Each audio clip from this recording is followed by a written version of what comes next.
Salut à toi, bienvenue dans cette nouvelle vidéo. Aujourd'hui, on va voir comment utiliser la fiche Google Sheets que j'ai créée pour faciliter, pour simplifier l'analyse des données collectées avec le Moxie Monitor. Avant ça, on va voir quelques exemples pratiques de placement des capteurs et d'utilisation du Moxie. On va passer en revue l'application que j'utilise pour la collecte de données à l'heure actuelle, comment les exporter également. On verra ensuite comment créer ta propre fiche d'analyse Google Sheets. Tu pourras donc copier celle que j'ai créée. Comment insérer les données que tu as collectées pendant le test ou la séance dans la fiche. Comment modifier les graphiques disponibles. On verra aussi comment tu peux créer tes propres graphiques pour personnaliser tes rapports de test ou tes analyses. Et je te montrerai également un exemple du rapport de test que je fournis aux athlètes pour qui je fais les profils physiologiques. Le but de cette vidéo, c'est vraiment d'offrir une base de travail pour tous les utilisateurs du Moxie, simplifier l'interprétation des données et essayer d'établir un vocabulaire commun pour plus aisément échanger et partager ce qu'on fait. C'est une vidéo et une fiche de travail que moi j'aurais voulu avoir quand j'ai commencé à utiliser cet outil, et donc c'est pour ça que je la mets à disposition de tout un chacun en open source pour qu'on puisse aller de l'avant et avoir une base de travail un petit peu plus stable que ce qu'il existe à l'heure actuelle. Allez, on y va.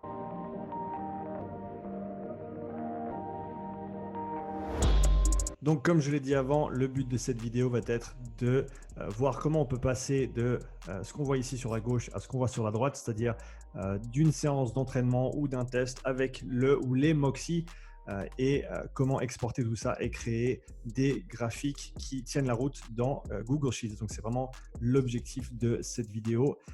Avant de commencer, je voudrais dire que Moxie est en train de développer un software qui s'appelle Moxie Portal, qui va inclure une application mobile Android et iOS, un web tool pour analyser les données et un data cloud pour aussi streamer les données en temps réel. Tout ça devrait être disponible un petit peu plus tard cette année. Donc, ça va vraiment être une grosse révolution dans le domaine, dans le sens où ça va permettre à tout un chacun d'avoir un accès un petit peu plus simplifié aux données et à l'analyse des données. Mais en attendant, tu peux utiliser ce que je vais montrer aujourd'hui, la fiche que je vais présenter aujourd'hui pour faire ce travail jusqu'à ce que cette application soit disponible. Donc, quelques exemples pratiques ici d'utilisation du Moxie.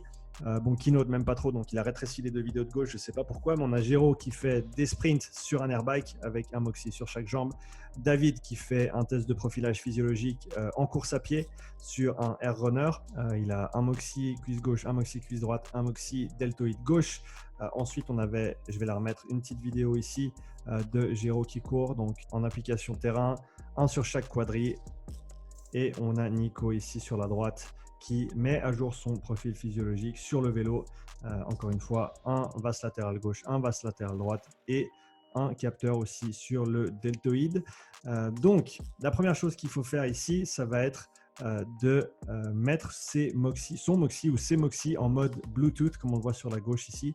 Le lien pour accéder à cette page qui s'ouvre dans Google Chrome et qui permet de modifier les paramètres du Moxie Monitor en direct est dans la description de cette vidéo. Donc, il faut mettre le capteur en mode Bluetooth. Personnellement, je préfère le mettre en fast, donc 2 Hz de prise de données par seconde et no smoothing, chose qu'on peut faire, arrondir un petit peu les angles de la courbe. On peut faire ça plus tard si on veut, mais je préfère cette approche-là dans le sens où on aura des données un petit peu plus précises par rapport aux settings, aux paramètres d'origine qui prend une mesure toutes les 2 secondes et qui a un data smoothing sur 10 secondes.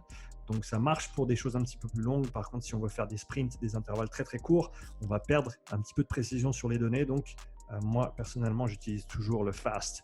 Tout en bas, une fois qu'on a changé ces settings, on va vouloir télécharger l'application VO2 Master Manager, disponible sur iOS et sur Android. Les liens sont dans la description. Une fois qu'on est dans l'application, on connecte notre ou nos capteurs, encore une fois en mode Bluetooth, parce que si on est en mode 1+, on va pouvoir le voir pendant 15 secondes et ensuite ça va se déconnecter. Donc mets bien ton capteur ou tes capteurs en Bluetooth. Ensuite, une fois qu'on est sur l'application, en haut à gauche, on a Edit Tiles. On peut cliquer sur ce petit bouton et on va pouvoir décider quoi afficher sur notre écran pendant qu'on prend les mesures. Donc là, par exemple, je change juste le titre de cet écran de prise de mesure. Ensuite, je retourne dedans. Je peux descendre et j'utilise toujours un cardiofréquence-mètre polar. Et ensuite, Muscle Oxygenation et Total Hemoglobin pour le capteur numéro 1. On peut rajouter jusqu'à 3 Moxie sur l'application en même temps et ensuite on peut moduler notre écran par rapport à ce qu'on veut afficher et comment. Ici, j'ai un écran avec les 3 capteurs que je synchronise en général avec l'application pour collecter les données. Ensuite, ça nous permet donc de collecter les données en temps réel et même de les visualiser en temps réel sur l'application. Ici, donc j'ai sur l'iPad avec la même application pendant des intervalles de rameur et on voit donc le SMO2 tout en haut en violet qui est mis à jour en temps réel, le THB qui est un petit peu plus difficile à visualiser en temps réel. Là, on verra sur les graphiques, c'est un petit peu plus intéressant et la fréquence cardiaque également. Ensuite, une fois qu'on a fini la séance, soit la séance de test, soit la séance d'entraînement, on va vouloir exporter le rapport et on veut s'assurer de sélectionner 1 seconde sur l'intervalle moyen pour avoir des données bien précises. En format CSV, on se l'envoie par email et ensuite on va pouvoir utiliser les données directement. Donc maintenant qu'on a vu comment faire tout ça, on va créer notre fiche d'analyse. Donc je vais te demander d'aller dans la description de cette vidéo, cliquer sur ce lien ici. Moi je vais simplement le copier et le coller dans mon browser. Donc copier-coller. Une fois qu'on arrive ici, on est en View Only, donc on ne va pas pouvoir le modifier. Donc ce qu'on va faire, c'est qu'on va créer notre propre copie, ce qui va juste prendre quelques instants. On va cliquer sur Fichier et on va cliquer Faire une copie. Ça va donc le copier dans notre Drive. Ici, on peut appeler ma copie comme ça. Voilà, magnifique. OK. Et j'ai donc maintenant ma fiche de Moxie Analytics. Quelques données ici par défaut, mais on ne va pas nécessairement utiliser celle-ci. On regardera les analytiques avancées juste après. Donc ça, c'est là qu'on va venir coller nos données qu'on a, encore une fois, collectées avec l'application VO2 Master Manager. Ici, je prends l'exemple d'un test que j'ai fait avec Nico. Donc, on va prendre le CSV, on va simplement l'ouvrir directement sur l'ordinateur sur lequel on se trouve, peu importe si c'est un Mac ou un PC.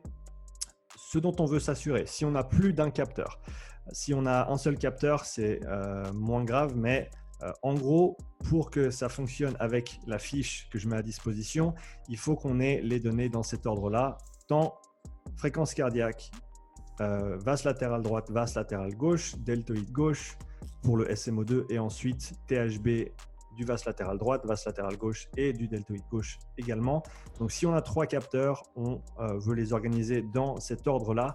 Si on n'a pas 3 capteurs ou si nos données n'arrivent pas dans ce sens-là, on va vouloir ici réorganiser nos colonnes au besoin pour faire en sorte qu'on est dans cet ordre.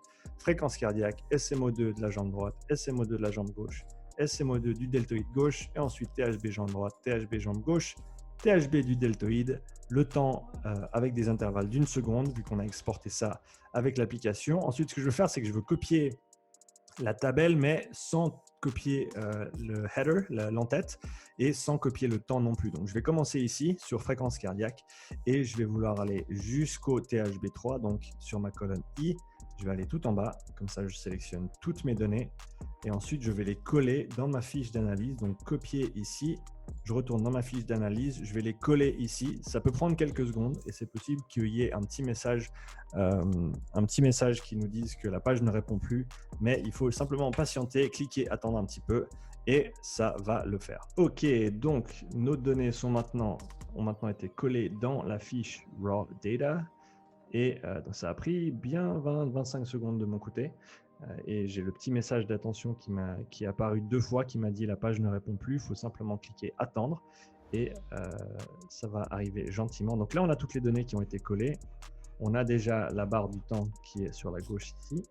Et ce que j'ai déjà fait, c'est que j'ai déjà créé 3 nouvelles colonnes ici avec le HHB qui est donc le désoxyhémoglobine. Allez suivre un petit peu les travaux de Evan Pycon si vous ne comprenez pas ce que c'est ou comment l'utiliser. J'ai aussi calculé directement le delta SMO2, donc le taux de désaturation par seconde pour pouvoir mettre ça en place sur les graphiques. Donc, une fois qu'on a collé ces données ici, on va simplement dans la tabelle Advanced Analytics. Tu peux changer les noms, tu peux changer c'est tout en anglais à l'heure actuelle. Et donc là, ça va déjà nous sortir le vaste latéral droit, fréquence cardiaque, SMO2 THB. Ça va nous sortir la jambe gauche également, le vaste latéral gauche, le deltoïde gauche ici, Ensuite, j'ai comparaison jambe gauche, jambe droite, ce qui peut être intéressant en cas de blessure ou en cas de déséquilibre. On a toutes les courbes du SMO2 ici, du vaste latéral droit, gauche et du deltoïde, tout ensemble. Comme ça, on peut voir l'interaction de tout ça. On peut voir la désoxyhémoglobine, tout sur le même graphique, encore une fois. J'aime bien toujours mettre la fréquence cardiaque parce que ça permet de mieux visualiser où sont les intervalles de travail. Et ensuite, le rate of change, donc la vitesse de désaturation et de resaturation du SMO2. Donc tout ça déjà disponible sans devoir faire quoi que ce soit. Le but, c'est vraiment ça, de simplifier un petit peu l'approche. Maintenant, je vais te montrer comment créer un nouveau graphique si tu le veux. Alors, par exemple, ici, on va faire un graphique avec seulement les courbes de THB ainsi que la courbe de fréquence cardiaque. C'est assez rapide, ça prend juste 2 minutes. Et donc, pour ceux qui ne maîtrisent pas encore complètement Google Sheets, ça devrait aider un petit peu. Donc, je fais insérer graphique. Ensuite, sur le graphique, je vais vouloir prendre le graphique avec ligne. Le data range, je veux le sélectionner à partir du raw data et je vais prendre de A1 jusqu'à, dans ce cas, je vais prendre jusqu'à H et je vais simplement enlever le dernier chiffre pour que ça prenne jusqu'en bas de la colonne H. Je mets OK, donc ça va sélectionner tout ça. Ensuite, je vais me retrouver à nouveau sur le graphique, voilà, avec toutes les données donc, que j'ai sélectionnées. Et maintenant, il faut juste qu'on organise un petit peu tout ça. Ça va aller assez vite. Je veux sélectionner le temps sur l'axe horizontal. Et on a dit que je voulais juste... Ouh, c'est intéressant. Alors, c'est parce que je n'ai pas sélectionné la bonne, c'est pour ça. Je veux sélectionner le temps, pas la fréquence cardiaque. Voilà, le temps sur l'axe horizontal. Et ensuite, je vais enlever le temps de l'axe vertical. Je vais garder la fréquence cardiaque. Je vais enlever les 3 séries de SMO2. Donc là, on a le vaste latéral droite, vaste latéral gauche, le deltoïde. Et je vais garder mes 3 séries de THB. Donc on voit là que sur mon échelle de gauche, j'ai ma fréquence cardiaque. Sur mon échelle de droite, j'ai mon THB, mais l'échelle n'est pas la bonne, donc on ne voit rien. On va dans Customize. On va la série fréquence cardiaque, j'aime bien la faire en jaune. Ensuite, le THB du vaste latéral droite, je le laisse en rouge, mais je vais le mettre sur l'axe de droite. Le THB du gauche, je le mets en orange pour que ça colle avec les autres graphiques. On est sur l'échelle de droite également. Et finalement, le deltoïde, je le fais en rouge foncé. Encore une fois, comme ça, ça correspond aux autres graphiques que j'ai fait. On prend l'axe de droite. Là, il ne reste plus qu'à aller sur l'axe vertical de droite, changer les données minimales et maximales. Donc ici, on va monter un petit peu. Voilà, déjà, c'est beaucoup mieux qu'avant. Si on veut pousser un peu vers le bas, on met le haut un petit peu plus haut. Et là, déjà, on peut voir, on peut comparer tout ça. Si on veut rajouter quelques lignes pour l'interprétation, on peut se retrouver tout en bas ici sur les lignes. Sur l'axe vertical, par exemple, je suis content avec les steps, mais j'aimerais bien mettre tous les 10 battements. Donc, on va vouloir faire, non, pas la bonne, on va 4. Comme ça, on a 150, 60, 70, 80, 90 et 200. Ça, c'est parfait. Et ensuite, sur l'axe horizontal, l'axe du temps, si je veux rajouter, par exemple, je veux faire toutes les minutes. Donc, je vais rajouter 9 mini-intervalles. Et comme ça, on a les intervalles de chaque minute. Et on a un graphique qui nous permet déjà de travailler. Et donc, si tu veux créer d'autres graphiques, tu peux sans autre les créer. Tu peux sans autre copier, coller, modifier tous ces graphiques à ta guise pour créer tes propres rapports ou pour simplifier ton analyse. Et je vais juste te montrer un petit exemple du rapport de test que je fournis suite au profilage physiologique. Donc ici, qui est tout créé dans la même feuille. Là, j'ai toutes les données du test avec même les fréquences cardiaques sur les dernières minutes de chaque intervalle qui sont calculées automatiquement à partir de la base de données. Ensuite, les recommandations des zones d'entraînement. Là, j'ai un petit résumé de toutes les données collectées. Là, j'ai revu des analyses des résultats du test. Les quelques graphiques intéressants qui sont partagés aussi. Encore une fois, je les ai modifiés un petit peu. Et ensuite, les recommandations d'entraînement que je fournis aux athlètes. Donc voilà, ça fait un petit exemple pratique de ce qui est faisable avec, où est-on ? Avec cette table d'analyse. Et si tu as des questions ou quoi que ce soit, n'hésite surtout pas à me contacter. J'ai mis toutes mes informations dans la fiche également.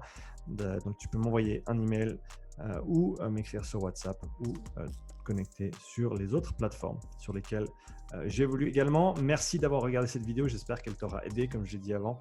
J'espère que ça servira de base de travail à beaucoup et que ça permettra de simplifier un petit peu l'accès à ces données, à l'interprétation et à l'analyse des données du Moxie. En tout cas, n'oublie pas de me laisser un petit like sur la vidéo, de la partager aussi également avec ta communauté si tu penses qu'elle peut apporter quelque chose. Et encore une fois, merci d'avoir regardé. À bientôt pour la prochaine vidéo. Toutes les ressources, tous les liens sont dans la description. Et ciao, merci d'avoir regardé.